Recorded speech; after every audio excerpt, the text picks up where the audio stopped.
Hello, All right. hello for all those watching. Looks like we got Bob Cox already commenting.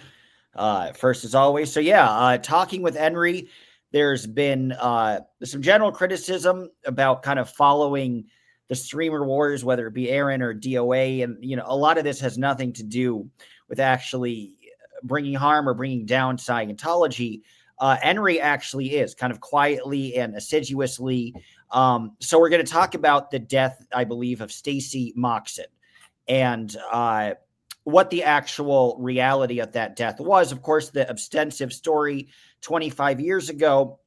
She was about 20 years old. She was a Sea Org member, daughter of famed Scientology attorney Kendrick Moxon, who I've had the great pleasure of meeting. Very friendly guy, obviously being sarcastic. But she is his daughter, passed away. Apparently, she was chasing a squirrel, which even the talk of squirrel is, maybe I'll ask Enri about that. But she was chasing a squirrel and found herself in a vault, apparently, and got electrocuted. And this was at, I forget what it's called, like the Blessing or something, or a different type of building. So I guess, yeah, Enri, what have you been doing? And kind of, you want to take the story from there, and what got you interested in kind of really kind of trying to FOIA or threaten actual lawsuits against people to get this info out? Yeah, so basically the suit itself came out of a records request I did for the investigative files that the Riverside County Sheriff's Department responded to a incident on the Scientology Gold Base over in their big location known as Gold Base, right in the middle of San Jacinto and Hemet, which is, Okay, so if you've this ever is all in driven by Gold there, it's Base then. literally in the middle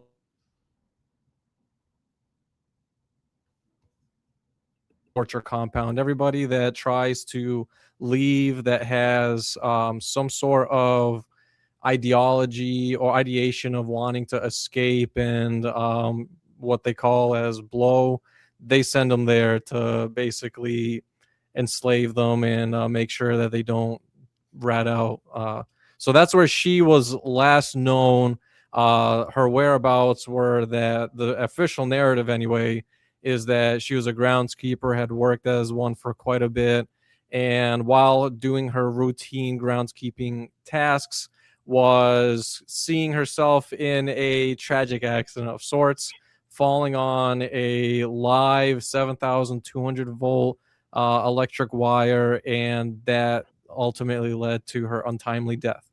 And the issue I have is many, but to give people some perspective, first of all, this is a real incident. Stacy is a real human. That did happen where she did die. And the police files on her death are real. And the response I got from the sheriff's department is that that there are no such files pertaining to her death, that basically this is some non-existent incident. But also we will give you the names of the deputies that responded to the very same incident that you're talking about. And so that's the whole premise and full picture that people need to understand as to what happened with this lawsuit. And still to this day, what I believe to be very shady dealings with how that investigation, that entire situation were handled. So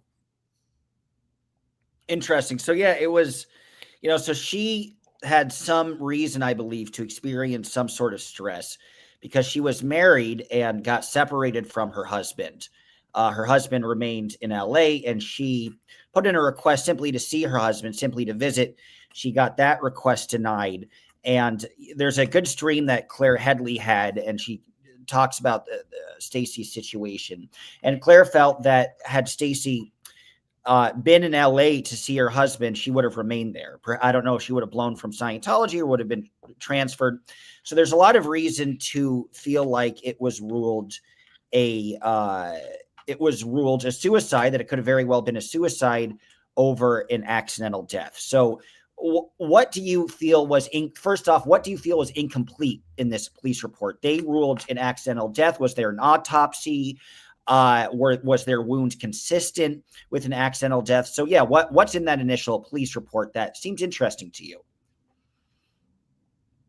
So there was an investigation, and they did rule it as an accidental death. Before even getting to the files, the problem I have is we're talking about a location that is very well known from countless direct firsthand experiences of testimony that people actually lived, grew up in for a very long time, also knew Stacy and had escaped, and all of them, these people do not know each other and have the same story, which is this is a torture compound, that we are forced to stay there. It is practically impossible to leave. When we do try to leave, we are against our will brought back and forced to undergo further torture to reconcile the fact that we try to exert our free will and leave the compound. And so that's the pretext to all of this. And so regardless of whether this woman did they actually talk about that or no? Just to sorry to interrupt, but this is where the RPF, yeah, this is where the okay, so this is where RPF is held. Sure. Wow. Okay. So that, yeah. So physical So labor. we know from, Yeah. yeah, right. And Stacy also from childhood is born into this. We also know from people that actually personally grew up with Stacy what her life was like. One of those people that is still alive today is Laura Anderson. She has firsthand direct knowledge of Stacy, of Stacy's family, and she knows intimately what Stacy's life was like, and specifically at Gold Base, which is where the death occurred.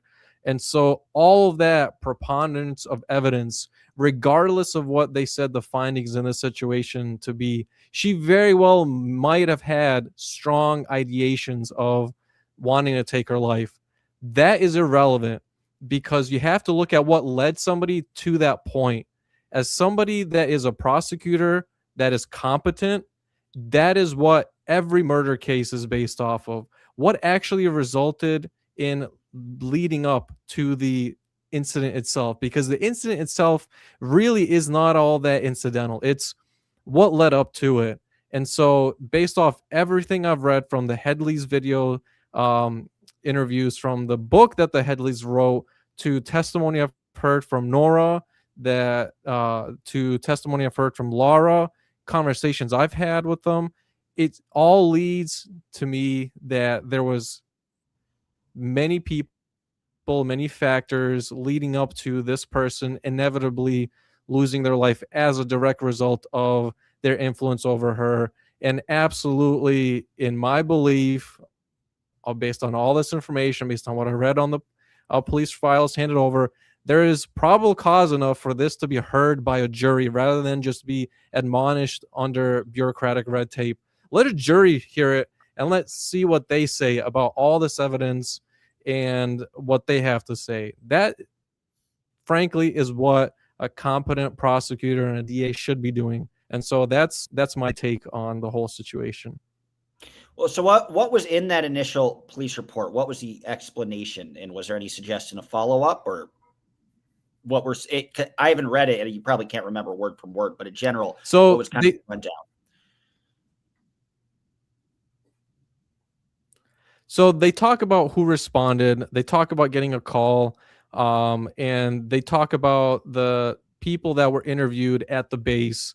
The name of the person who actually made the initial call to service to the deputies is redacted, but they talk about a coroner's report being conducted on the body.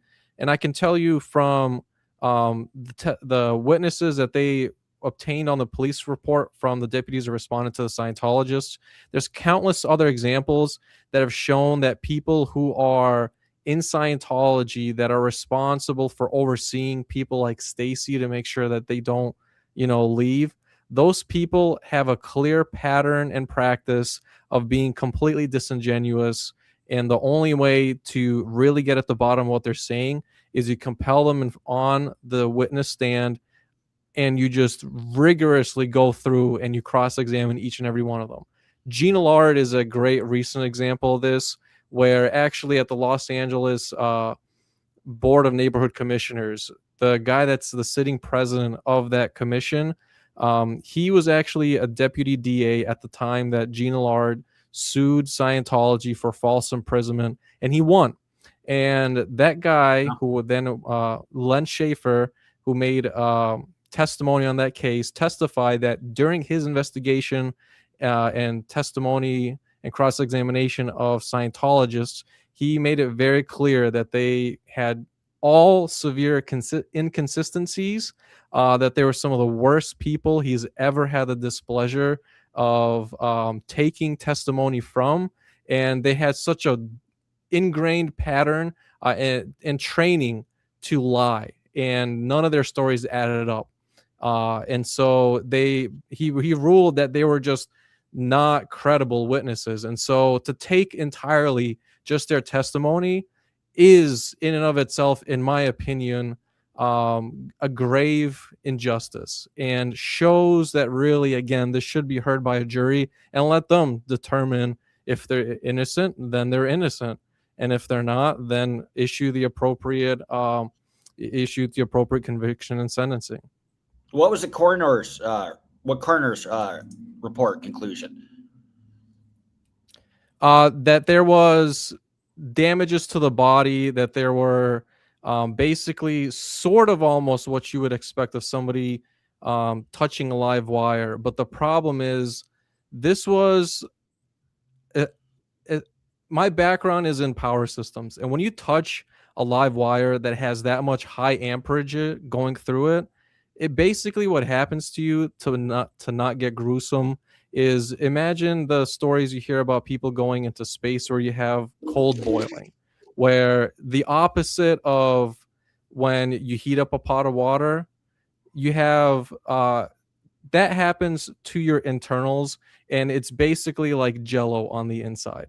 I did not see that as a consistent report for somebody who touched that high level of power on what they're deeming to be a live wire. It just doesn't make sense. If you've ever seen those YouTube videos of where those people that turn on a breaker at an industrial plant, where they grab a lever and there's a guy with a rubber hook on the other end, and they're waiting to see if they get shocked to pull them away from it, I did not see that that was the case in what they had indicated happened to her body, as what I would expect somebody on safety reports I've seen of somebody touching that high level of power and amperage on a live wire. It just doesn't add up in my opinion. And so that, as well as the lies that the sheriff's department said about the reports not existing, but then they hand over the very same records that I've posted and shared, meaning those records exist.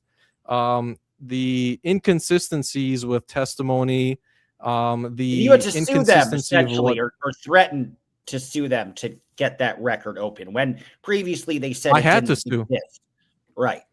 I had to sue. Yeah, there was. They would. The excuses they gave me for when people file a public records request, okay, that is a legal document, even if you don't take them to court. Sure, okay, FOIA. And so that is part of the exhibits I filed and some of the arguments I was making. And so they were literally issuing some of the most irrelevant. I'll give you one specific one, okay?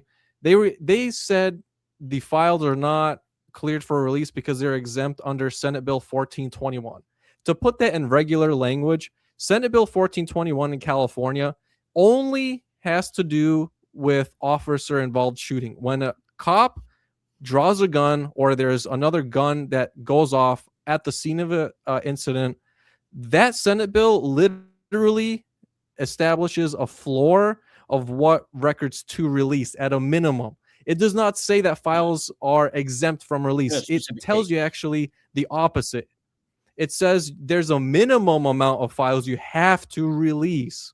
And some of that involves the names of the deputies and the types of weapons that are suspected and the location and time. Okay? It has nothing to do with this case. This was not at all a shooting incident, but that was one of the many examples that they use as an exemption. Wow. And I told them, First of So all, their initial this response was, has "We can't nothing give to this do. to you because there's an exemption." Not only an exemption, that was one of the exemptions where they literally said because they were saying because it's not a officer involved shooting, Senate Bill 1421 tells us that we don't have to release it to you. And in fact, that's literally not at all what SB 1421 says.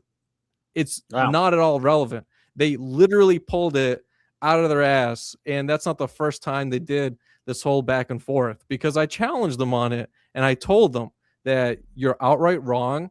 This is completely irrelevant. And after about 5 times of them doing this, where other exemptions, they were talking about how they made up this, they made up and said, well, I'm requesting specific private personnel files of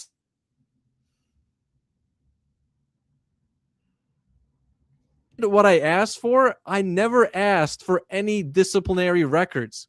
I literally am not asking about whether these deputies have been punished before and what the results were. And so that was yet another example of the obstruction and contempt. And then another exemptions they threw out was lying again, saying that I'm requesting private health records. And I told them I literally do not want any sort of private health records. I don't want to know if she was diagnosed with a specific medical condition before the death. I don't need to know if she saw a chiropractor. That has nothing to do with this. And you are also not an entity that is covered by any of these exemptions. You're not her primary care doctor. Okay. That's not at all in your purview. And so why you would even dare to pull that out of thin air adds further to this list of contempt, this list of shady tactics.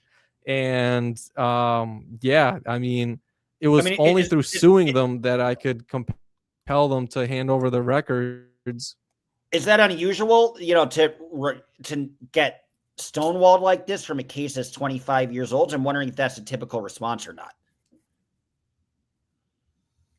No, they will tell you that even the FBI, who I've done public records requests to, okay, what the FBI does is they will tell you we just need some time, and then they will give you those records and they will redact portions. That's totally normal. Even if they redact too much, you can fight them on that. But even they release files. The sheriff's department outright said they don't exist. They didn't just say that they were exempt. They did two things at the same time, which is very stupid of them. They said these records exist and they're exempt. And then they also simultaneously said these records don't exist. And so which one is it? How can you give me the names of the deputies of the specific incident I'm talking about, which can only come from these same files that you're saying don't exist, when in fact those files do exist? A police report contains the names of the deputies, and they gave me those names of the deputies. So same with the dispatch log. Period. They said they did it twice to themselves. They said the records exist, but they're exempt, and then the records don't exist, so we're not releasing. Interesting. So it's, I mean, you can't make this up, but they do this because always to scare people out of getting the records, because they're betting only that somebody will not prosecute and sue you. And the other thing they do is what they happen in this case, which is if an agency is really shady, they will actually change the name that the system of record they have that stores all those records. They will change the name under which that software system saves them as. So in Stacy's example, they misspelled her last name. Okay, her legal government It's hard for you to get it name, because of the spelling. I mean, if you hadn't realized somebody hadn't realized there's a mess up in spelling, it wouldn't have been accessible. And the thing is, I want to be clear on that language, because it wasn't a mess up. This is a very well-known tactic that police agencies and other government agencies do this to screw with people. they will deliberately change the spelling of the name so that when anybody makes a request, they say, well, that name comes up as 0 results. And the fascinating thing is, these guys are morons, and I structured my request in this fashion to catch them in this act. I asked them for the different parts to these files at different stages. You have So to ask they gave multiple me the parts. name. Right. They gave me the names of the cops for that specific date, which tells me they know exactly who the hell I'm talking about. They know exactly the date. They know exactly the name of the person. And if there's even a remote possibility that, say, it was a genuine mistake, that they messed up her spelling of the name, they could rectify that and say, we're sorry. It seems like we made a genuine typo when we were searching our database for her name. But that's not what they did. They gave me the names of those deputies and then immediately went into, oh shit, he caught us in a lie. Let's throw out exemption after exemption after exemption after lie to cover our previous lie, to cover our ass, because, oh shit, he's caught us. And that was their fundamental flaw. That's where they royally fucked up. And so that ultimately led to the settlement where they agreed to hand over the files and made a sworn declaration, because in open court, if they didn't do this, they would be admitting, should the competent prosecutor at some point open up a murder investigation, they would basically be admitting, oh shit, I knew what was going on. I had a part in it. And there's a fucking court case of a record in the hands of the public that would show my collusion in hiding this information. And so that was the only action they could do to settle, release the records, admit that they fucked up, and then leave it at that. And so that's exactly what happened. So then why do you think they want to hide it so much? So I'm curious to go back to the police report. You talked about the coroner's report. You say it was news to me. It's an interesting part too, that not only is it firmly believed that Stacy took her own life, now I'm getting the information that it doesn't seem like she took her own life by purposely placing herself into that electrical vault, that the methodology could have been completely different. So first, just did the coroner at least say, did the coroner make a conclusion one way or the other as to whether the injuries in that vault, even though he confirmed that there were those type of injuries, although that seems odd, that they were either brought on intentionally or accidental? Does the coroner say anything about that? And what else is in the police report that stood out that might point as a reason as to why they want it covered? So I can tell you, and on the files, I can actually tell you because I've worked on electrical vaults before. First of all, they're saying this vault in particular, the way it works is when you got to understand this is a desert. And so all they have when they say a vault is the following. You have empty, ugly desert land, and then you have a hole dug up with cement that is covering up the electronics housing. Usually it's a substation that you'll cover that will contain transformers, that will contain switch gear, that will contain relays, okay? And this vault is always covered by metal doors. In this case, they had a steel manhole cover. So you have to physically go with the intent, open it up, get inside, have it pre-planned that you're going to do this. That it's so many steps involved that you got to realize at some point, first of all, the vast majority of the people, even the ones that do have suicidal ideations, we know from countless psychological studies. In fact, a lot of people in your chat are also nurses that can talk to this too. And from studies we know over at the what is it, the bridge in California where people regret jumping off of, that survive afterwards, all of them, pretty much all of the survivors, all deeply regret and had no intention of doing it, and they would never do it again. And in this case, it's so much more involved. Okay, it's so much more involved. And so that just does not add up to me. Okay, it just doesn't add up to me. And so what they're saying is she went to enter the vault, fell off a ladder, touched a live wire by the two electrical transformers, and then that's how she died. She was severely burned. It just does not based add up off to me. witnesses, There's based off the witnesses of what, 3 or 4 people, the witness testimony.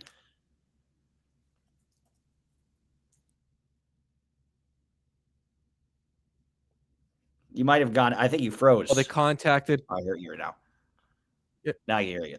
They talked about, how they contacted California Edison, which is the utilities provider, conducted a safety check of the transformers, put a voltmeter to verify whether there was electrical current runoff onto the manhole cover into the vault, right? When you can imagine if something is energized, if you touch even the outer shell, could that possibly have been?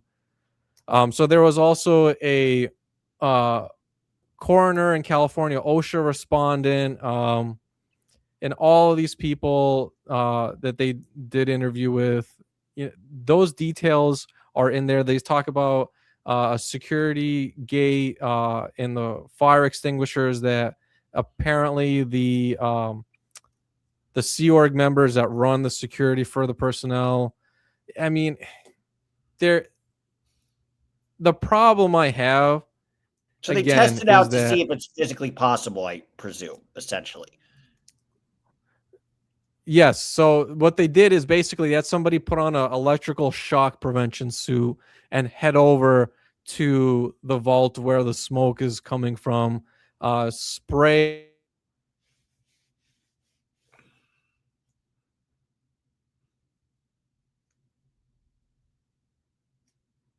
safe to enter, and so on and so forth. I get that. I understand that. They asked about the maintenance of the vault itself, and they told them, the maintenance was recently done about 3 weeks ago, which is again bizarre because if there was maintenance done on a vault less than 3 weeks ago, first of all, vast majority of electrical vaults, there's no fucking reason why an average person would have any reason to go in there. Stacy Moxon is not a trained control systems engineer that she could have a single fucking clue on what switchgear or relays or whatever the fuck else she's looking at. Why would a regular ass layperson be inside of a goddamn electrical vault? Right. Makes no sense. Okay. It absolutely makes no sense. So I understand what they're documenting, what they see. They want bias confirmation, right? I mean, they're starting from the premise that it definitely happened, and they didn't investigate if there was any other methodology of death or interview people to see if there's any other option. Right. Speaks volumes. Do you think they violated? Do you think they did something prosecutable if they didn't ask enough questions to the right sources? Could you look at disciplinary action or something like that? So the reason why, in my opinion, it didn't go forward is because anytime there's a victim, the prosecutors and the police always go to the family and ask the family, what do you want done? That's how it works. Right. The way prosecution works is you look at if the victim is around, talk to the victim. If the victim is no longer with us, you talk to the victim's remaining surviving family and what they want to do. And the way prosecutions work is if you don't have a victim, you don't have a case. And if the family doesn't want to push charges or an investigation, then they say, well, there's not enough interest. So to hell with it. We'll just leave it as it is and hear a report. So that's the very practical and actual reason for why that happens all the time. Right. And in fact, this is exactly how it works with ZDT in this community. where you'd be surprised. First of all, not many victims actually come forward. That's a fact. Okay. And from public records I've seen, a lot of people do not come forward, especially with somebody like ZDT. And that's a problem, because then, in the eyes of law enforcement, if you have no victim that comes forward with a report, then there is nothing to prosecute. And most importantly, if that victim doesn't push for added charges for a higher level of prosecution, then they say, well, even if there's clearly factors that show probable cause for them to be prosecuted on heavier charges, if the victims aren't pushing it, then we have no case. So therefore, we're not going to go down that route. And that's why I've been urging people who have been victims, if they actually want to do something about a scenario, you have to come together as a unified voice, put aside your politics, and realize that in order to affect change in the long term, you have to come and agree on a unifying point and hold accountable and bring to justice perpetrators and violators. Otherwise, you cannot simply expect for anybody else to do the work or the system to handle that work for you. It's just not how it works. And so for some people, that's a rude awakening, but that's just the cold, hard truth of how it is. Scary. I mean, that's the thing. It's I mean, you're the first person to show any interest with. I mean, a lot of other people have showed interest in Stacy Moxon's death, but you're one of the first people to, do legal maneuvers to actually try to uncover some things. And I guess one question would be, I mean, I asked this before, but I asked a lot of questions. So Amy was curious in the chat about the autopsy report. You again mentioned the injuries, but they didn't say one way or the other if it was suicide or not suicide. And then the last question is, yes, you need usually a parent to advocate on behalf of the victim or something like that. But wouldn't there be an angle to this where you could investigate either Kendrick Moxon or somebody on the Gold's Base staff for either perhaps second-degree murder, negligible homicide, or manslaughter? Those are all options, right? Those are 100% in the purview of prosecutors. And there's no limit, you gotta right? understand that is correct. There's no limit to murder. Right, no time The limit. degree to which is not right. That's not becoming to me or you to prosecute on the specific charges. What we as non-parties to this, our function is really to show that there is very gray area and push for accountability. We did the work. The files are here. Okay. There is clear and convincing testimony, in my opinion, that shows a totally different narrative from what police files indicate. And that in and of itself is sufficient enough to take this on and actually put before a jury, right? What we're saying is, don't let this simply be handled administratively. This should not be handled administratively. Call for an Put it in front of a investigation, jury. Yeah, put it in front of a jury. Let them say what the fate is, right? Get it out of the hands of bureaucrats and let a jury, regular people, take a look at the totality of circumstances and evidence, the testimony of people that have escaped that environment, and let them make a determination.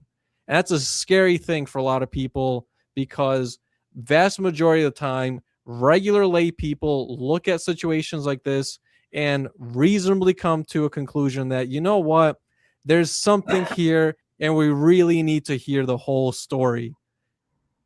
And that is a problem.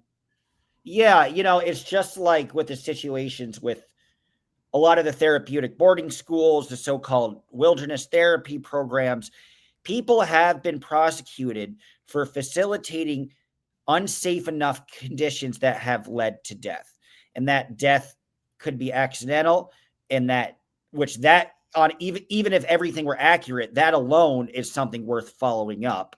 Or if the conditions exacerbated somebody enough to take their own life, or like the situation of Lisa McPherson, death can be caused in a mysterious circumstance. So my question is, if there was, you took step one, and step one is going through the files, seeing who's still around, who a year and a half from now, you might actually be the catalyst to get a court hearing for this. Who would you predict would you see on this stand who could be held accountable? Who would you see questioned or testified? Would it be Kendrick Moxon? Would it be the police officers who face justice? Would it be some very specific security guard with Stacy Moxon at the Gold Base? Would it be all of them? I'm curious, because you have such an expertise on kind of what players end up where in a court case. So the specifics of what people would be there would be kind of interesting. If it's not too soon to know that. I think situations like this are inherently complex. And the fact of the matter is, as to who has specific percentage of liability can only be determined by a jury.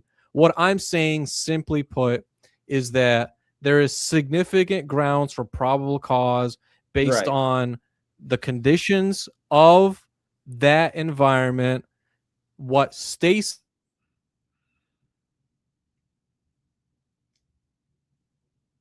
as well as her family, to give rise enough to show that this really should be heard in a jury of our peers rather than be buried under administrative red tape.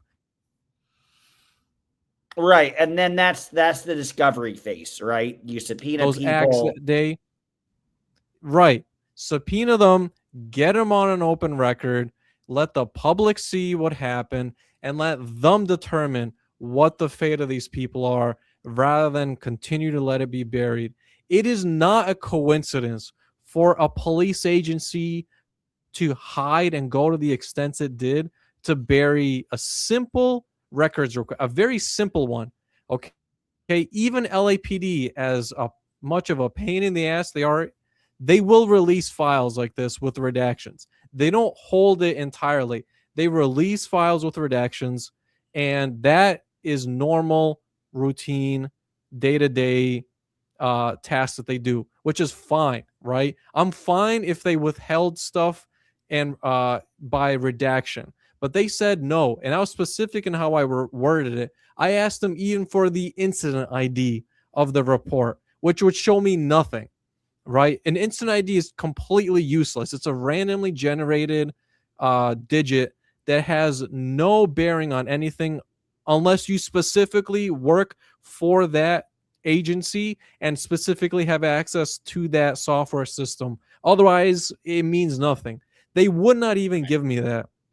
And that's a common tactic to catch law enforcement agencies, where if they're denying you something so trivial and they're not even, they could have blacked out the entire file and just gave me that incident ID, put everything else redacted, black it all out, and just give me that. But they wouldn't even give me that.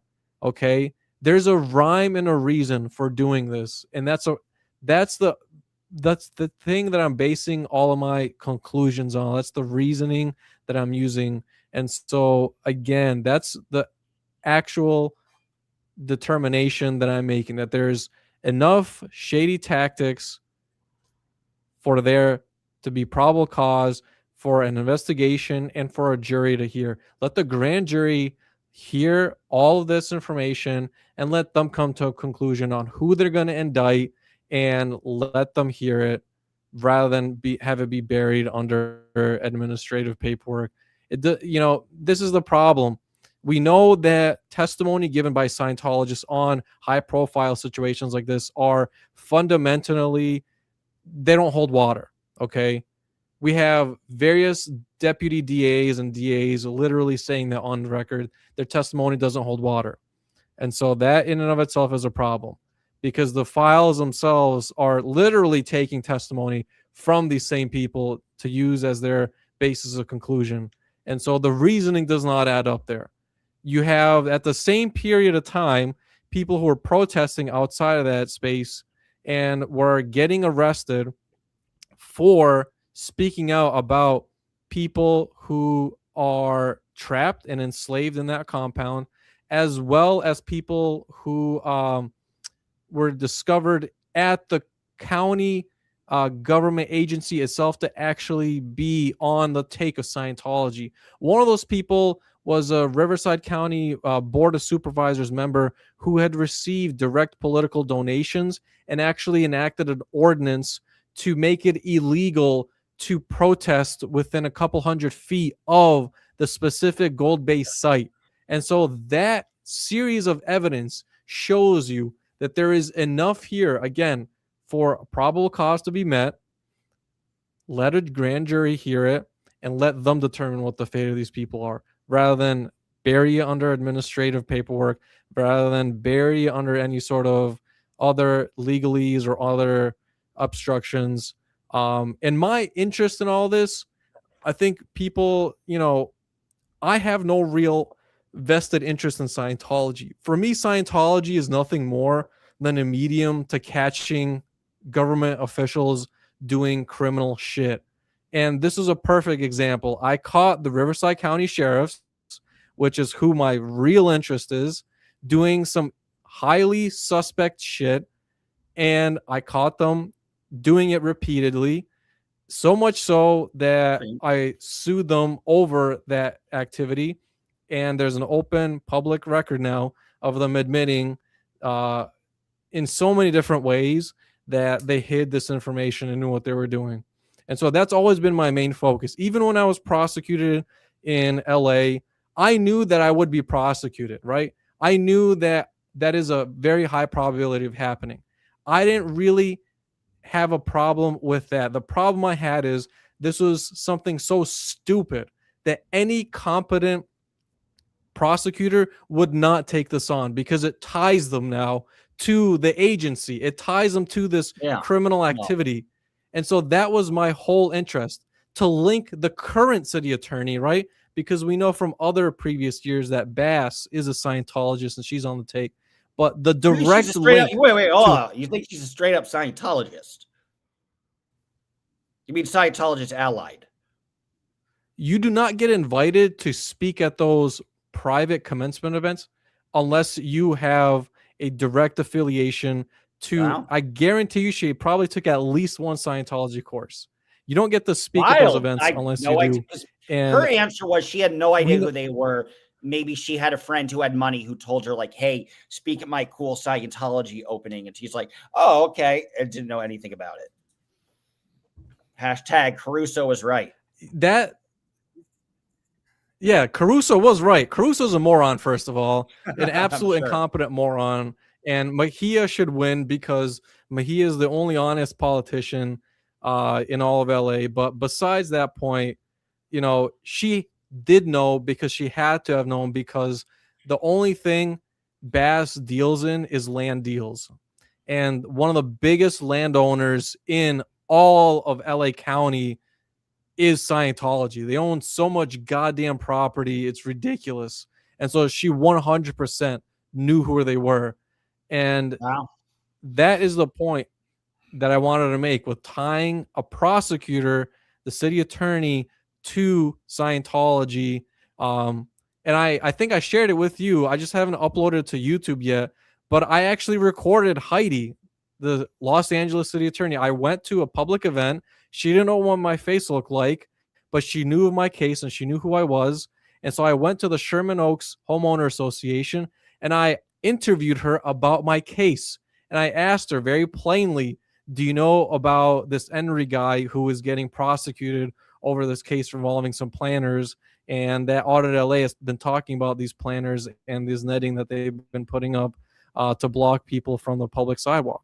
And she outright said on that recording that she knew the case was at best going to go to diversion, that it had no merit, and she did it anyway as a favor. And so that is beautiful, because you have an active case, which, first of all, she's not supposed to talk about active cases to anybody with. Nobody, not the least of which the guy who is.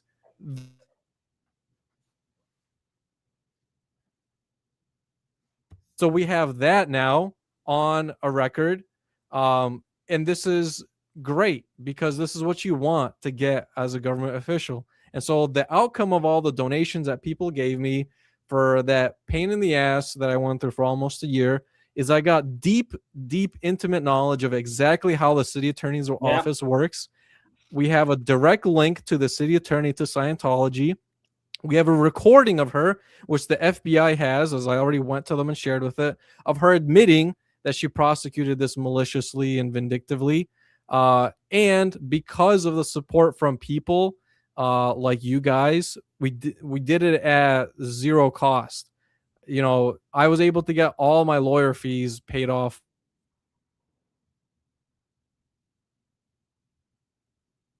The encampment. You know, I knew that somebody who has no social media following like me, and much of my personality, I don't even really care much about the social media space. Well, it's a good I following, needed to do a big enough risk to pretend and kind of look stupid for people to buy into enough drama to help support and finance. And then at the end of that, we have to show a city attorney prosecuting people recording admitting that she's doing it as a political favor. And that's a great win in my eyes. I mean, well, so can I ask you? So I'd like to compare and contrast, if I may. And you know, I want to get back to the Stacy Moxon thing as well, but oh, pardon me. But to compare and contrast with Aaron's case, for example, I feel like it's kind of similar. But he showed up. He continued being confrontational, continued protesting. I'm curious. Do you think if you did similar things that Aaron did, do you think you would have gotten your bail revoked?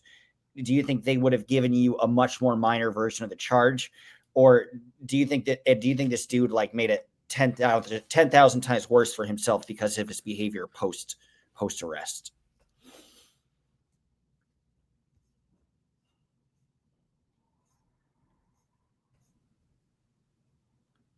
I don't know if you can hear me. No, now I can hear you. Do you think I? Now I cannot hear you. Can you hear me? Now I can just hear you, but I cannot see you. Now I cannot hear you. Is it still breaking up? It is still breaking up. You're breaking up a little bit. All right, there. Now is that better? Right. Yes, yeah, is that better now? You better. You're a little pixelated, but that's all right. All right.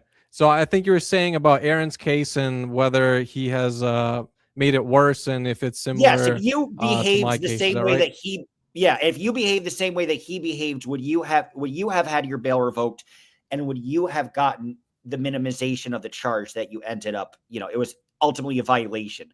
Would those results have been the same had you behaved similarly to Aaron? Yeah, I mean, listen, I knew that going to Blue was moronic to do that 24/7. It's utterly stupid. Okay, there's literally nothing to show there, and you look like a worse than a creep. The Scientology is by going in there and just aimlessly wandering with your phone, zooming in on their rooms, zooming in on the dumpster bins, and there's nothing. Okay, it literally does nothing. Right. The best things to spot are people that board the buses. Because there's literally, if you've never seen it, man, I've driven by them several times myself. There's literally like almost 100 people packing into a goddamn bus. That is interesting. And you get to catch the faces of people that are in the Sea Org, especially ones over by Author Services. Yeah, where the OSA people are. You get to capture the identities of people. So that's great. But I knew showing up there was moronic, okay? My whole goal was not to continue showing up there to be moronic. It was to provoke the government enough to see what would they do, right? Are they actually going to put themselves in a dire spot and prosecute this or not? And to relate it back to Aaron's case, what he was doing and showing up was actually beautiful. Just showing up there, they had pizza parties. That's fantastic. Yeah. They were just chilling on the street, literally holding pizza parties, holding a sign, doing absolutely nothing but just chilling on the sidewalk. That is perfect. Like, picture perfect. It's exactly what you want. But he didn't need to do what he did. which was not only escalated to the point of throwing water back, but stepping and blocking an entrance. You can't block ingress and egress. Okay, you can't. You just can't block that door. And the fact that he has such an egotistical personality, you know, two things can be true at the same time. I truly believe that Aaron is 100% innocent. The charges are utterly stupid. I agree. And that he's just being put through the ringer. And at the same time, I also believe that he's an absolute egotistical moron that has no business in He's behaving. found Jesus now. Yeah, that he has no business in being as egotistical and egomaniacal as he is, and it never goes in his favor, and he continues to shoot himself in the foot, and it's utterly moronic. It's one thing to be moronic with a clear plan to catch government officials tied to something. It's another thing where I don't think Aaron is planning any of this. I think truly this is just his day-to-day, which is full ego mode, and that's all he ever has 24/7 operating in his mind. And that's a problem because he's positioned himself not only as a public figure, but as somebody who specifically is there to help people leaving this environment. I have never put myself in that position. I care about what the government does and roasting the crap out of the government, holding them accountable. That's been my thing from day one. I have never made any claim, nor do I ever care to specifically provide support, housing, financial support, emotional support for people leaving this. I have no skin in that game. I know nothing about what that is. And people that are way more qualified than me should be handling that. But Aaron is different because he has staked that claim and he has repeatedly done so. And that's his entire persona. And to act in this way is forget about what he's done to himself. It's totally unjust. It's totally irresponsible for the people that he's claiming to help. And it does them a great disservice. And he owes it not to himself, but he owes it to those people to be better. Same goes for Jenna Miscavige. Same goes for Natalie, Marilyn Honig, and everybody else that feeds into this entire stupid cesspool that is this drama and over emotional response to things that actually have no significance. People that have no involvement in any of this. You know, I've talked to people that are just regular people, you could say, and I've shown them just snippets of some of this, and they're immediately turned off. The regular layperson wants to see, how did government fuck up? Who did it collude with? And how did they do it? That's all they care about. And the trolling part is just the lead in for them to see the rest of the shit, which Aaron does very fucking well. Okay? I want to give him his credit for that. He knows a lot of good information, and he knows about the local politics. Just talk about that. Make that a big selling point and just continue hammering it, because you can't hammer that enough, because it's tied into so much other shit, not just Scientology related, right? You have police accountability that needs to happen where there's no civilian review boards, you know, all sorts of shit. And so none of this stuff helps. It only hurts. And for Aaron's sake, you know, if you want something higher than him to look at, realize that he's doing this as a major disservice, a major insult to the people that he's claiming to want to help. And so along with the rest of all their social circles, it's not just him. It's totally unfair to put it entirely on him. They all are have a direct and critical part in this, and it's just childish, moronic, and you know, they can do better. I mean, they know what they're doing, and I mean, grow up, like, seriously. So what do you think is going to happen in his case? Do you think they'll offer him a deal? Like, first, what do you think is going to happen? I think it's like January 14th is his next hearing. What do you think is going to happen there? And do you think they'll actually go to trial? Do you think he'll get a deal? Do you think he's screwed? What's your sentiment? If I was Aaron, I would just go and move for speedy trial. I would just say, enough of this. This is stupid. Move for speedy trial, because his case is pretty straightforward. Yeah. Yeah, he spent time in jail. When a jury, you got to remember, because the way they pick a jury is from the county. It's not just from the city of Clearwater. Regular Right. people, first of all, the vast majority of the public utterly despises government corruption. And even the thing they despise even more is Scientology. Regular people hate Scientology, okay? They hate it to the bone. They can't stand it. They want it out of America. And the jury of regular people will see that.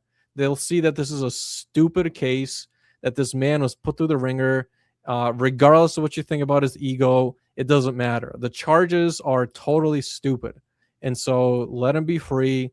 Let him continue to support his family and get back to, you know, spending quality fatherly time with his children and move on with his life.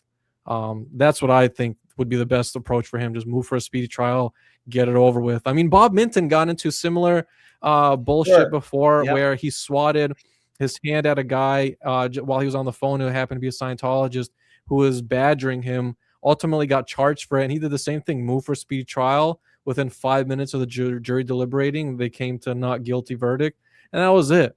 So, I mean, same thing for Aaron's case. This is not what people, it doesn't work how people think it does, where this case is not going to set some sort of precedent or have some constitutional, ripple of where First Amendment and all these other, it doesn't work that way. Okay. So it just doesn't. All that happened to Aaron is that the tale as old as time. A corrupt prosecutor put him through the ringer and wanted to see if he would quit and self-implode. And that's all it is. It's really nothing more than that. What do you think is going to happen with DOA? You know, the problem with both of these guys is that they have such an ego on them. You know, they have such an ego, and their ego is their number one enemy. And the problem is kind of twofold. In LA, first and foremost, LA is so bombarded with cases. On average, at just the misdemeanor and felony state charges, each of those judges see about 700 cases a year, minimum. Okay, each of those judges individually see a minimum of about 700 cases. They don't care about hearing some of the deeper ins and outs that otherwise in other smaller cities maybe you could have gotten some sort of sympathy for. And so that is working very heavily against them. The other thing working very heavily against them is ego. And that's the real problem, because that ego is going to allow things to be entered on the record that have nothing to do with what he's going through. And my problem with it is, from my lens at government accountability, when you look at what the prosecutor is prosecuting with, why for the love of God, are we not seeing those same charges on ZDT? Why are we not seeing felony charges, despite myself, the Miners family, Mindy, Nora, Laura, Liz Gale, Liz Ferris, Aaron and his family and his children, Natalie, and countless other people that have been victimized by this guy, clearly and on video? Why is he not being charged with felonies? This guy distributed CSAM. For those of you that don't know what that acronym is, go ahead and look it up. He had a Discord server where him and his co-conspirators were literally distributing CSAM. Okay? That Discord has not made it to pleadings. He was distributing CSAM. Yeah. That's in and of itself. Let's not even take into account the repeat violations of multiple restraining orders. Okay? That in and of itself should have landed him at least one count of felony charges, and it hasn't. And so that's my problem with this entire thing, of where we have a guy who has a big ego. And what is CSAM, frankly, by the way? Does deserve some sort of judicial intervention. Okay, never mind. It's childhood sexual abuse material. ZDT hasn't distributed that. Yeah. He had a Discord server where they were taking photos of the minor in question, and they were using common AI tools, as well as explicitly referring to him in deeply sexualized It's pornographic, is it not? manner. It's a very good point. That's, all of It that is. can be very successfully argued in court, in a court of law, saying this is a technical definition of what It's you're doing. CSAM. It is Right. literally CSAM. I was there. I think CP, you were guys. too. And I saw and heard myself in front of Ochoa when the family was mentioning about what ZDT did to them. I heard that footage myself on that court date, and I'm pretty sure you were there. It was very loud and clear amongst many other times. But the Discord server in particular was a group of them all back and forth making that sexually explicit material. Okay? In any other area, what happens is one could argue that ZDT didn't do that, though, is just people who are in his chat, that he wasn't really. Although obviously he described things pornographically. Not only that, but he had a high level supervisory role in that online platform. Yeah, good point. Okay, interesting. So he could have moderated it for all intents and purposes. He was not only that, he was in it. He was in it. He was a participant. Fire Truck says you're lying, but obviously we all know whose side Fire Truck is on. But that's another co-conspirator. I literally have documented proof of that person right there, literally harassing me on his part. Oh, he's harassing you specifically. Okay. Yeah, cool, I've literally have several screenshots of that account. In any other situation, the following happens. You have an account takeover, and you immediately have these people be forced to turn over not only their accounts, but their identities. It's very simple. It's actually very simple to identify exactly who each of these people are. The only thing that they have going for them right now is that you have an incredibly overwhelmed judicial system in LA, and you have a deeply corrupt county government with prosecutors going after people that are critics of Scientology in any way, shape, or form, and of the government. That's the environment of LA. And so anywhere else, again, it's a very simple process. You have account takeovers. You have the account being suspended. You then have law enforcement go to whatever the platform is. They hand over all the information, like the firmware ID that was registered when the account was created. So what device did they register it from? The network information that they used to register that account with, what names, what other possible aliases you have that this person might have used. You cross and compare what the firmware ID is and these other metadata. It's very easy to find these people, okay, in a lawful manner. You don't need to do whatever shady detective work people think you need to do. It's very easy and simple. It happens all the time, frankly. It's how people that SWAT these major streamers like Kai Cenat or iShowSpeed, all the times that they've been swatted, that's exactly how agencies like the FBI catch the people that commit the swattings. It's very simple and routine. It's not anything special. Like, it's not magic either. So yeah, that's my take on it. Interesting. Yeah. So there's a lot more, right? There's a lot more under the surface. Here's a question. How is ZDT legally able to hide out in this medical facility? Do you think he's actually in a medical facility? And how long can he essentially stay there? And if he gets out, are like the police waiting outside the door once they have a date, or can he like go softly into the night? No, they're going to wait for him to turn himself in. I mean, that's what's going to happen. Really? That's a shame. Yeah, they're going to wait for him to turn himself in. This is a misdemeanor. In LA, he's likely going to be offered some sort of he's likely going to be offered some sort of mental health diversion program. That's likely what's going to happen. He might get maybe a year in jail. Okay. Well, it's not nothing. It's not that it's not nothing, yeah, but what it'll document is that basically the narrative will be derailed from the fact that there is a person who has for years done this to others, intimidated them into silence, and has no sort of co-conspirators that are involved with his activities, which is so blatantly easy to see that's just not the case. And again, I want to reiterate, it's really not magic. It's so easy to catch these people, and it's routine. Anywhere else, where anybody else, it's so easy. Um, so that's my take. That's what I believe is going to happen.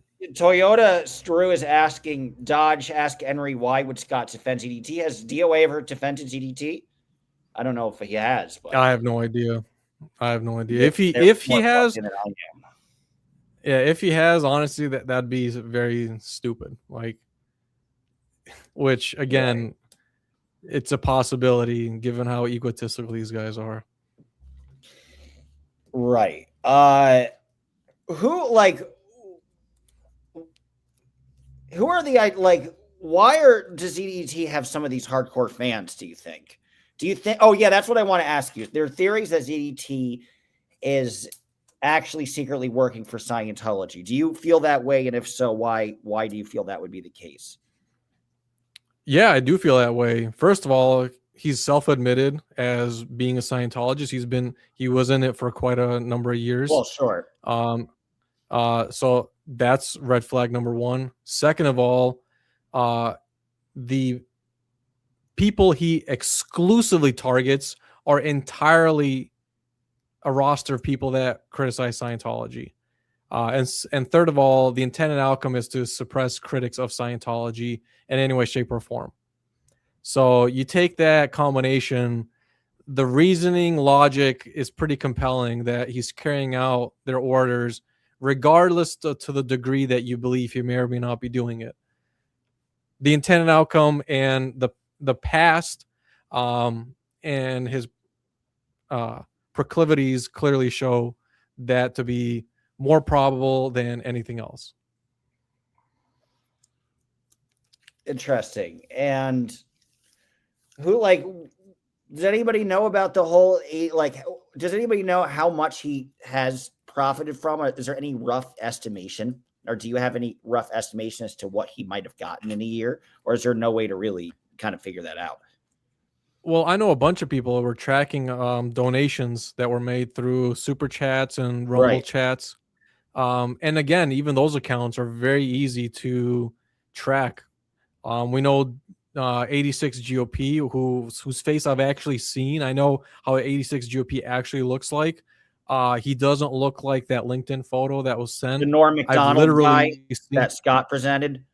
Yeah, he doesn't look like no. The name is the name is correct. People have his name correct. David Comer, yeah.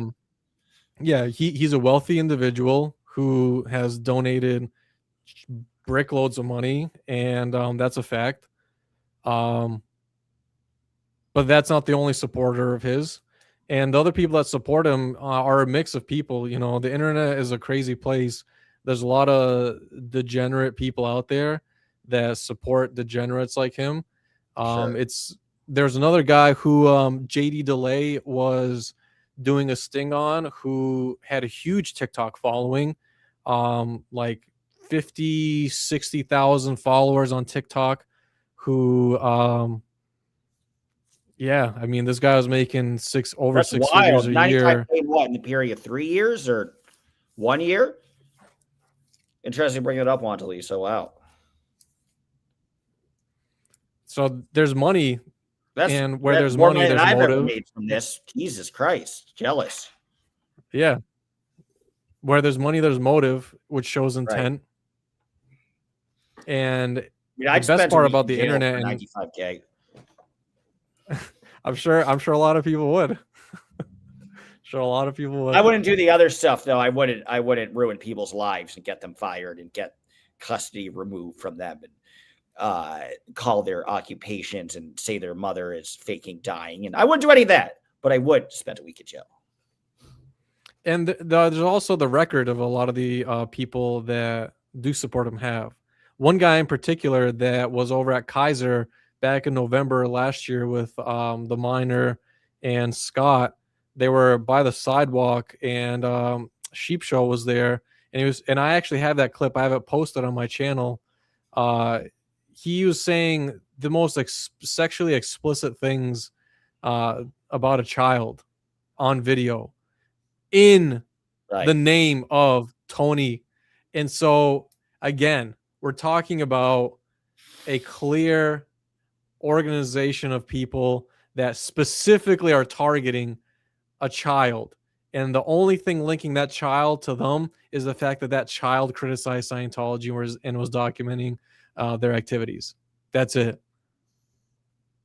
That's sufficient. That's quite literally how probable Yeah. cause grounds work. Right. He's So, trying to defend him and say it's free speech, but not when the person's under 18. No. Not, and it doesn't matter that he turned 18 in this duration. All of it happened when he was under 18. Correct. Correct. So I don't know anything about this. Toyota Stru, whatever. What does Enri think of Scott trying to sue Streets LA and La Poubelle? Is he still trying to do that? Seems like yesterday's weather. You mean the lawsuit they won against what's her name? Francoise. Crap, I forget her. Great. Yeah, is that what they mean? What happened? Sure. Is it if they mean what happened in that case?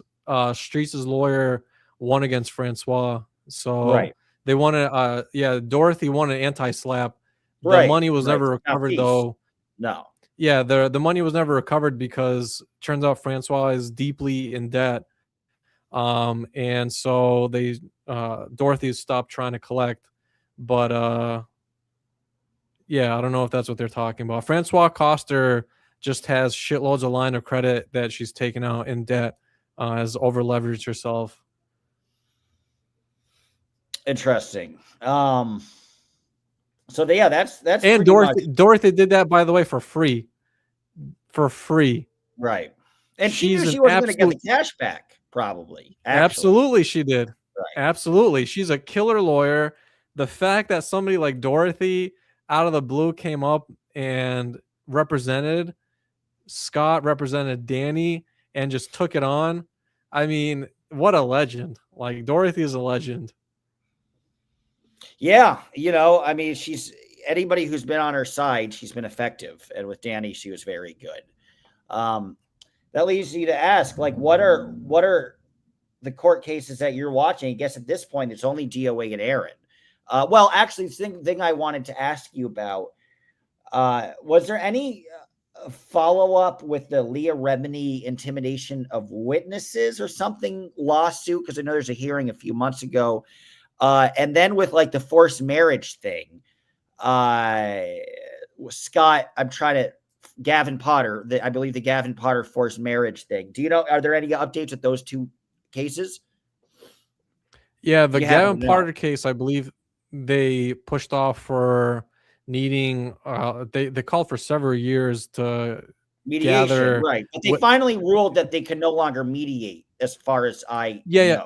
No, that was already ruled before. This was the case is set to be heard so it can proceed forward. They defeated the usual stonewalls of mediation, and that part is already done and over with. But they're talking about getting material witnesses and their testimony and needing a couple of years. And I know Aaron did a video about that. As far as the other one, which was the other one? So there's the Gavin Potter one, and then the other one was the Leah Remini's lawsuit about like intimidation, obstruction of justice. Yeah, I believe that's still going forward, but her team was slapped hard with sanctions for using ChatGPT to write their shit, which honestly, yeah, what the fuck? So does she have shitty lawyers? Like, what the fuck is up with that? Like, is she choking on this? ChatGPT I don't even think it's that. I think it's. I think it's a couple of things, man. I think first of all, Leah's not a serious person. Okay, first of all. Second of all, She's not a serious person. Anybody that truly expects Leah to bring to account and bring to justice anybody that committed crimes is you're delusional at best. She's not in it for whatever reasons people think. Leah is just as much, in my opinion, of a complete degenerate as the people that are still to this day in the highest levels of Scientology. Wow, You really? don't That's a little get, harsh, but first of all, my opinion is that Leah is really more interested in her own fame, in her own personal gain, rather than actually seeking justice. A lot of the narrative from Leah, from even her case, and as well as the show that she had a while back, was to not pay any lip service to the uh, child abuse that occurred in this criminal organization. So, yeah, I mean, that's why I say she's an idiot. She's not serious. This is a big, you know, a big PR move for her, and good for her. I mean, that's very typical of any A level celebrity in Hollywood. That's just how that entire industry works. But she's not serious. I mean, she's just not serious. And a lot of people that are regular people that are not involved in any of this, that's exactly how they see when situations like the egos break out. They just see it as this is not a serious bunch of people. Um, so yeah, I mean, this is what it is. I think a lot of people don't appreciate that because it shatters their illusion and perception. I think we're in the perfect period of time, and especially now with the Epstein scandals that have been completely gone mainstream, people are done. I think a bigger percentage of people have their illusion shattered, and they have to reconcile the fact that what they thought was true, what they thought was real, is not, and that's a very bitter pill to swallow. So I think that's what it is for Leah. yeah, well, there's nothing wrong with using your money and seeing what you could do, and maybe you could expose some corruption on their part and some intimidation, Yeah, and there's no harm in it. Um, but correct. that's I agree with that. interesting, though. Absolutely. Right? But it does. I mean, it is interesting. Here's the big thing. Do you think eventually? So we talked about the Gavin Potter suit. It was a milestone and a significant success to simply have the judge rule that there's been enough internal religious mediation. So for the judge to simply give the green light is a big deal. I don't know if you know or not, but well, first, yeah, do you know is that the next hearing? I don't think is for another year or perhaps 2 years. But do you think this could be something similar in terms of discovery or revelations once a trial really starts happening? Do you think it could be almost as significant as the Danny Masterson thing? Probably not, because there's not celebrities involved. But do you think it might uncover some very damning information where this will be kind of the next big trial to focus on? Because I'm itching, man. I'm bored of Aaron and Scott vomiting on themselves. Let's actually cover something important. So yeah, tell me a little bit more about what you think about that. No, I don't think their cases are really all that people believe they are. Leah's is on a Bummer. personal level, which I don't think people understand that. And Right. it's I mean, the not story's to going to be the narrow if it's just about you. That's a good point. And things that happen to you, the discovery is very specific and probably not that revelatory.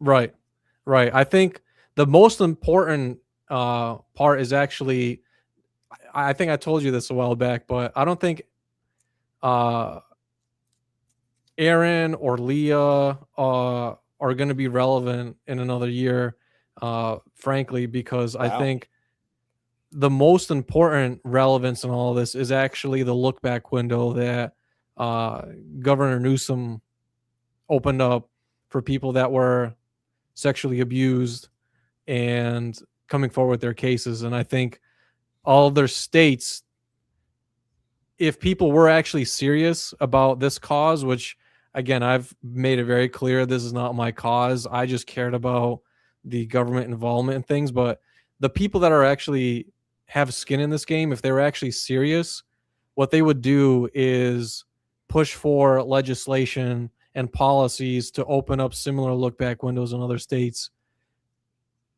That is the most important and most relevant thing. If you want to talk about how you can actually make a dent, I mean, California is a pretty messed up place, but to open up a look back window to prosecute sexual abuse cases is huge. Yeah. I have not seen anybody that is with a big YouTube following that has big skin in this game talk about that. And that's the lens that I'm waiting to see who is going to pick up that mantle, because that will give a lot of good stuff to report on for people that want to report on it, because that's how you take down any criminal organization. What, especially the most heinous crimes they commit, which is to violate somebody's body. That is huge. Newsom's look back window is huge. That is a topic worth covering for years. So anybody that's serious, that's what they would report on, and that would give a lot more content for people like yourself that want to actually talk about stuff of significance, because that is the narrative that has been missing out. When I take a look at other criminal enterprises like the Mormon Church, they do have that as part of the narrative against the Mormon religion, which is it's not a religion, it's a criminal ring where they're deliberately sexually abusing kids. And in Utah, there's been, I think, 91 cases of childhood sexual abuse filed against the church for that very same issue. And that's a serious movement and threat to the existence of that criminal enterprise. And so that's why I say, that's what I mean when I say these people are not going to be relevant, because that's the real relevant topic next. These look back windows and advocating for similar legislation in other states where there's a big concentration. Aaron can stay relevant by talking about those newest developments in that regard. Right. Yeah, absolutely. Talking about so who, yeah, if you should so choose, talking about which House representatives in other states might have an open ear and be welcoming of those conversations to introduce such legislation. That'd be great. People eat that up. I'm sure, especially for as many people as he knows within local government, I'm sure that would be something that they would love to talk to him about. And especially to build up that local support where you pressure local officials, even if it's not just the city of Clearwater, but other areas. Because Clearwater is not the only city within the state of Florida. There's many other cities. And so to pressure those other local officials to push other state assembly people to introduce such legislation would be great. So that's the next frontier I see. And California, again, California has great laws. It lacks enforcement because of corruption, but the laws are pretty good. And the look back window is pretty extraordinary. And yeah, if they're serious, I hope they cover it. Yeah, we'll see. I mean, the other thing I want to ask you about was, do you think the numbers are sort of diminishing for everybody talking against Scientology? And was Danny Masterson the big anchor for that? And until things kind of continue, will you see kind of do you think there's a real diminishing of numbers? I also want to shout out Brown T for saying hi, kicking it with her. She had a very sweet comment, so hello to her. But yeah, so do you think do you think that numbers are falling apart and diminishing? And will another trial reignite that, or do you think it's like on a decline? Well, that's just it. If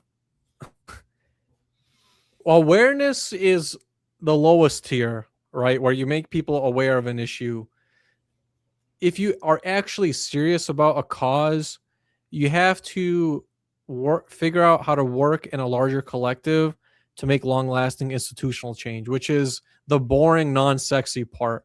That's the stuff that involves heavy lobbying for policies and laws, which involves organizing with local community organizations that do this type of push for state laws, which involves going to make public comment, which involves writing letters to officials.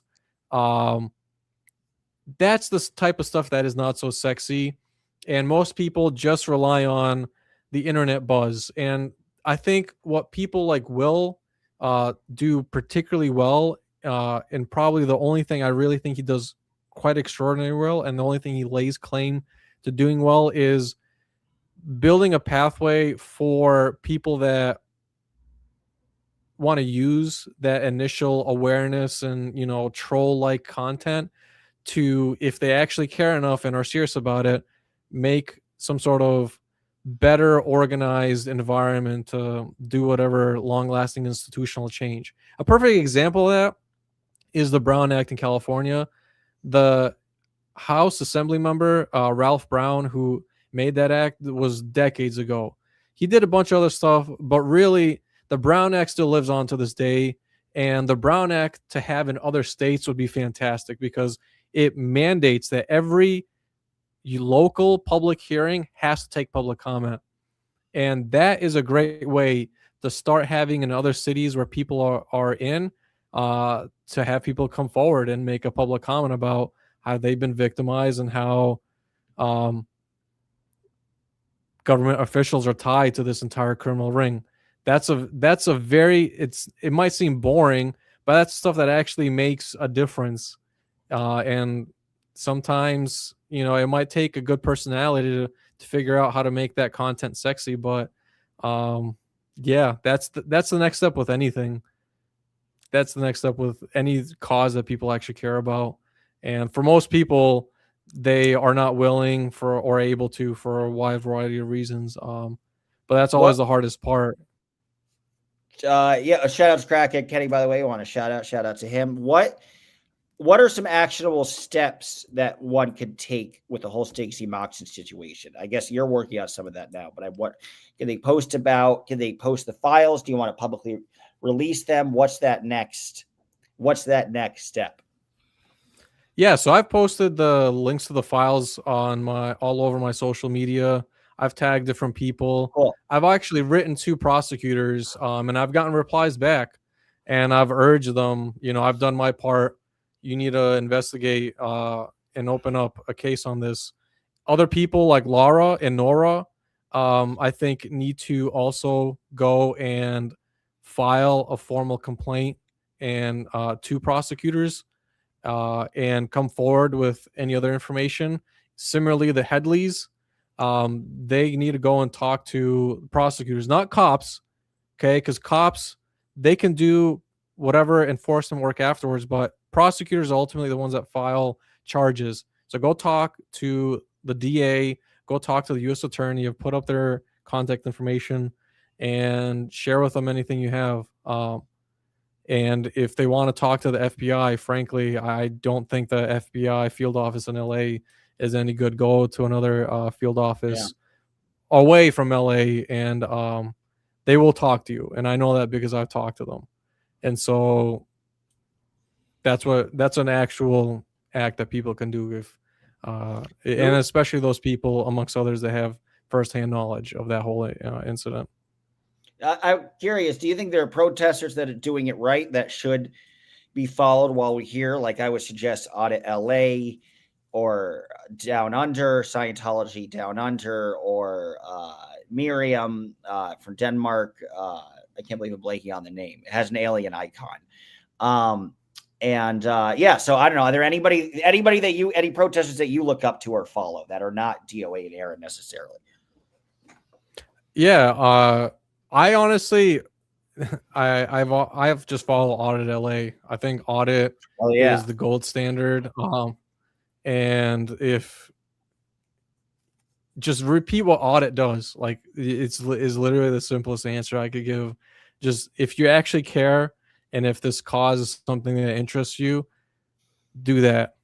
Just copy what Audit does in your local area. Kansas City Scientology Audit is good too, by the way, just to throw another one out there who kind of protests intelligently. Kansas City Scientology Audit. Yeah. Anytime, you know, it's the same basic tactics, right? You go to public hearings, You state your piece. Then the other parts of it are people that do some of the more boring stuff like file for public records. Then other people, again, need to organize to make it a bigger movement and advocate for very specific laws and policies.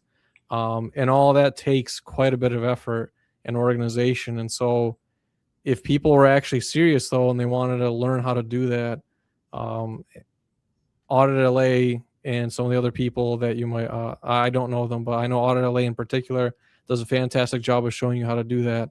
And so it's just replicating that en masse. Cool.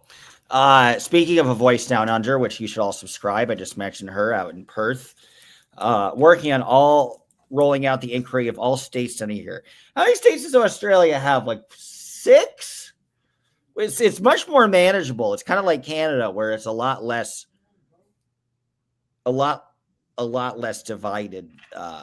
divided states. But yeah, so that's good. So she's working on that down. I mean, that's the thing. You have to look at Canada and Australia, I think, as well as other places that have had significant bases, as well as Mexico. But yeah, here's a fun one. Do you think Scientology will ever be taken down formally? Do you think 5 years down the road, do you think we'll ever see David Miscavige be arrested, or is that just wishful thinking? If you could hear me. Maybe you cannot hear me. Yeah, I can hear you. I think I can hear you.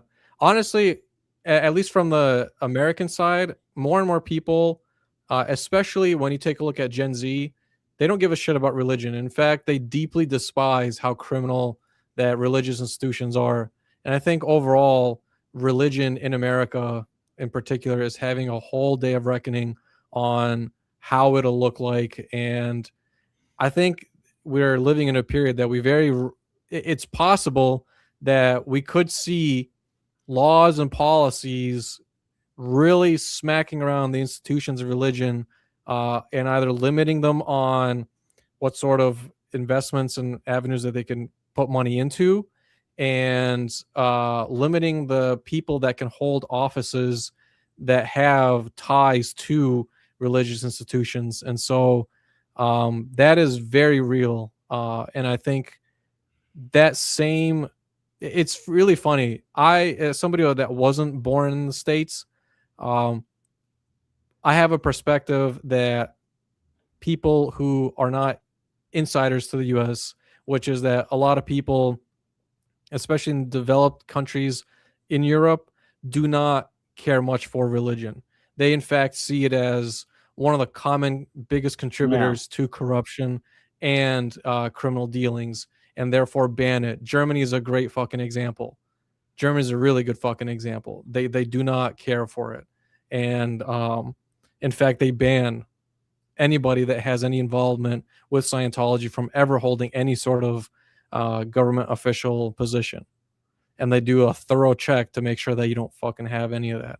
And so that's a great thing. I think America is having that day of reckoning right now. And I think for overall religious institutions, it's scaring the shit out of them. And that's a great place to be.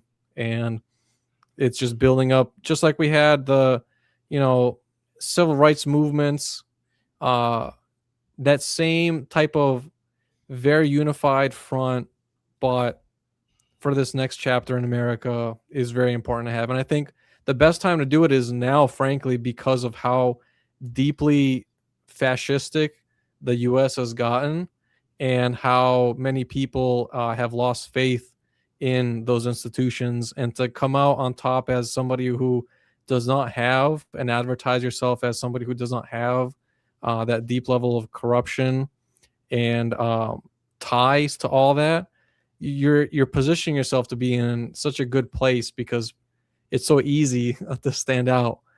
The bar is very low for standing out.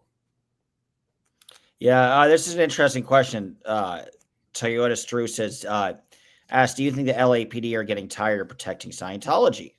I mean, I'd imagine no, because they get off-time money. So if you get money, No, you don't get no, tired. they are. They are. Wow. Yeah. I mean, What I've makes you say literally that? gotten, I've gotten told repeatedly at City Hall, okay, um, downtown LAPD thanks you for your work. Wow. Literally several Wow. times, So they probably several feel like times. it's too much of a headache to have to deal with. Now that there are people like you looking over their shoulder and trying to Y- take it to task every moment, It's and it's just it not yeah, worth the for them hassle. it's not even just a Scientology thing. You got to understand, okay, for them, their money is dedicated and completely locked to the city. The city is broke as shit right now for LA, and their pension is entirely on the budget that the city has. So if the city is broke, and it's because these assholes are from the city council and these other departments are burning money to bribe uh, other officials to protecting this criminal racket, then that cuts into how much they can get when they inevitably retire. And they do not want to take that risk. Their pensions are on the line, their retirement is on the line, they have their kids to think about. And so to them, it's like they don't care for any of this shit because it's only going to end up worse for them and they're only going to be used as lapdogs. Okay. It was only beneficial for the short run. And as they're seeing that people clearly have a vested interest in this, they're like, oh shit, this is not worth my post license. This is not worth my retirement. That's just how it works. That's the way that cops think. And so I've gotten so many times, and I'm telling you, they'll come up to audit, they'll come up to me, and they'll constantly tell us, okay, even if you don't see it on camera, they tell us 100% of the time, we appreciate the work you guys are doing. This station thanks you, downtown especially thanks you, and it's why they don't give us any grief when we're in those halls. They let all the shit slide, Yeah. and they will continue to And let it that's all just, they slide. haven't seem to have like a friendly basis in some regard. They're not like the ICE agents or anything. Right. Yeah, that's exactly how it is. They hate what is going on in their city, but they're just tools at the end of the day. They really are just tools being used, and that's not their fault.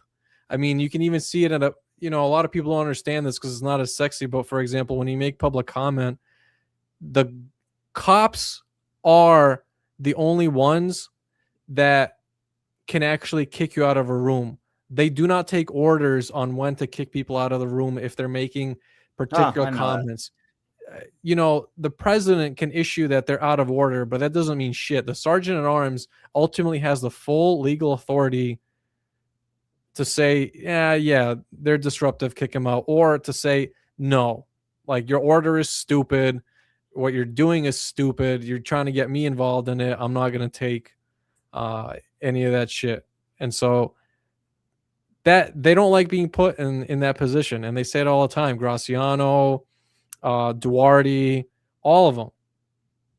All of them say that all the time. They don't care for any of it. They just want to have a peaceful day, get a retirement that's promised to them and not have any of this fuckery going on. That's how the cops think.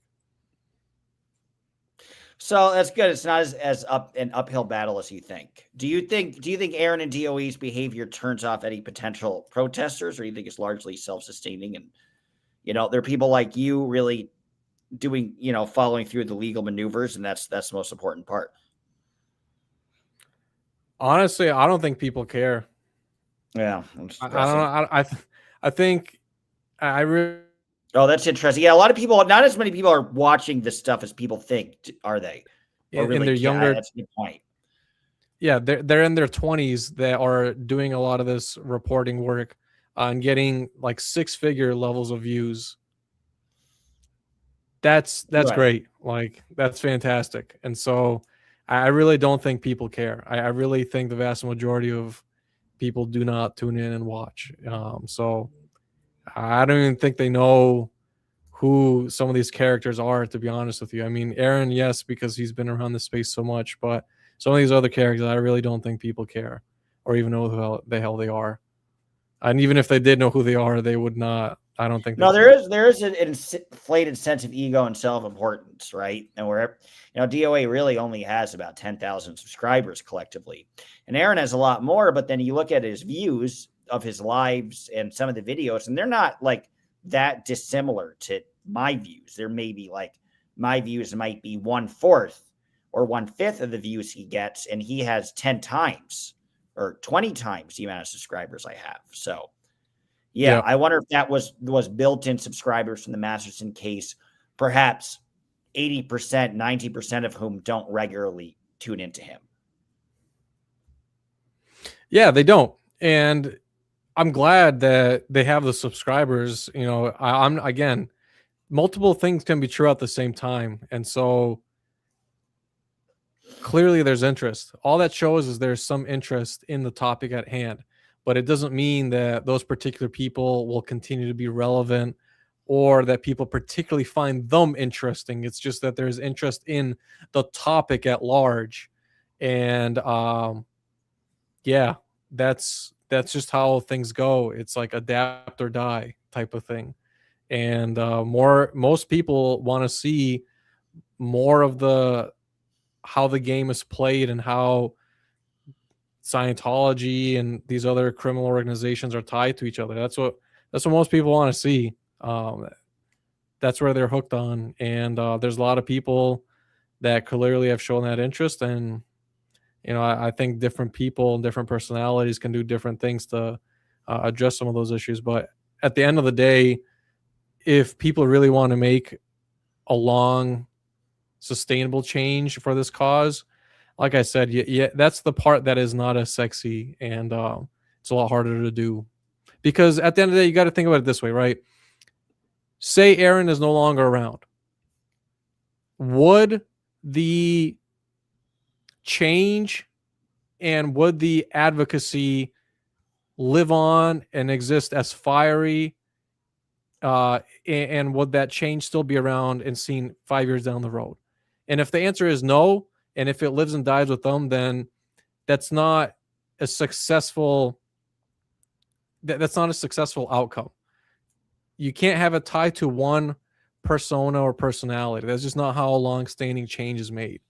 And that's how people like Ralph Brown with the Brown Act, the simple, non-sexy stuff, that's the stuff that has real meaning and real impact. And it's also the harder stuff. Yeah. So it's a lot, it's like a step-by-step slow process. And that's the only way you can do it. It's not sensational. It's not, it's not going to come all at once. And it's about consistency. And I admire you, man, because you've actually done behind the scenes shit that isn't really about the glory or the clicks, that have really exposed some real information that could actually be followed through with. And that could result in dismissals of officers or arrests or a lot of other things, or lawsuits quite easily. So I appreciate that. I might wind down. I got to walk my dog. I think we've been chatting for about an hour 45. I felt bad. I had to ban Fire Truck. When you start calling people anti-Semitic and stuff, that don't call, you call people personal names, but don't call people extreme personal names like that. So it was one of the rare occasions I've had to time out somebody, but say la vie. And anything else that you want to add? I think you gave a lot of people some good instructions and found out some pretty real stuff, but yeah, strategy. Just like any military general, if you want to be successful, you need to have strategy. And that goes for any cause, including this one. So if you have no strategy, then you're dead in the water. And strategy is, I think, from what little time I've spent in this cause, I think is gravely lacking. And I hope the people that actually care enough to continue it forward give it serious thought, because it's given me a lot of insight in other causes that I do personally care about, that I will be taking on in the future, on how to make sure I do it in the right way with proper strategy to make sure that there is long-term sustainable change even after I'm way long dead. So strategy, and I'll leave it with that. Well, hopefully, I know you've been thinking out loud about becoming a lawyer, so I hope you do that. A lot of people will be on your team. Yeah, people think it's not real. Yeah, you can actually Really? right now Oh, if no, you I go can to tell you the it's real. Yeah, anybody that doesn't believe me, you can literally talk to LSAC and they'll see that. Dude, you crashed with me for a few nights to visit some law schools. So he went all the way to New York to visit a bunch of law schools. So Yeah, I could it's vouch for that. people are wild, man. It's wild shit. Yeah, I mean, that's kind of the fun of it. I mean, it's just so ridiculous. It's hard not to laugh about it. Some people get really hurt by it. And I'd say then he can't handle the game, but you can handle the game, I think, pretty well. And just, Yeah, it the is pretty recurring funny. characters. Although people like to make Yes, fun of your backgrounds, which sometimes made me it's probably. laugh. That's why, like, early on, I was like smiling because they're say nice grand piano. But I like it. I think the background suits you. I think it works. If you can hear me, we might be breaking up. Yeah. Yeah. So, all right, cool. So we got some actionable stuff, and any streams that you have coming up.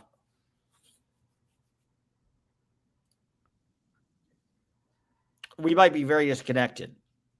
I was asking you, were there any streams that you have coming up? Was there any what? Any streams that anybody should be watching out that you might be doing in the next week or so? I was gonna do a more technical, involved review of the files I've seen. Great. And explaining the suit. And so again, it's probably not going to be as sexy, but No, I think it has merit. Well, let me know when you think you might do it. I'll probably do it in the next coming weekend, and basically I'll talk about the response they gave and going over some of the police files and some of my own take on shit that they discovered and all that stuff. So I'll put that up. And yeah, the other thing to keep in mind that I wanted to do a quick video on too is over in Riverside County, there's another deputy that was involved and actually convicted of a giant sexual extortion ring. He was a deputy overseeing Christian Heidecker, Heidecker. Christian Heidecker was recently, just this year, convicted of a giant sexual extortion ring. He was a deputy overseeing the county jail, and he was brutally assaulting in that process, those inmates ended up coming forward, and also it was discovered that the Riverside County Sheriff's Department was also trying to bribe those inmates from coming forward about Christian sexual assault of them. And so that's Riverside County, and it's a small, like, hole in the wall area that people don't really think much about, but there's a lot of really fucked up shit that happens because it's so small and isolated in the middle of nowhere. And yeah, a giant sexual extortion ring where a guy overseeing inmates was brutally sexually abusing them. Jesus. And the department was bribing the women to keep their mouths shut, unfortunately. Scary. Well, it's a lot to uncover. All right. So then what, if people want to subscribe to you, we got 150 people watching, almost 200 consistently. What is your YouTube? Yeah, the biggest one you can go to is Film the Government, and you can see all of my other channels from there. So Film the Government is probably the easiest one. Awesome. All right. Well, let's do this again soon. And once you have the deep dive into the documents, maybe we'll have we'll digest it maybe shortly after that. So that would be fun. All right. Sounds good. Appreciate it. Thanks, guys. We'll see you in the Keep up the good work, sir. We got a long ass lag, but keep up the good work. Few people are. Yeah. Well, with this lag. Right, no, sir, you're good. I heard you. Yeah, I'm just ending the stream on my end. Yeah, everything's delayed. That's okay. We got it done. All right, so we will be in touch, and yeah, stay tuned for the post document deep slow drip revelation, and then we'll digest it after that. All right, thank you for all the good work, sir. All right, sounds good, man. I'll see you. Take care. Bye-bye. Bye, guys. Thank you. I will pet the dog.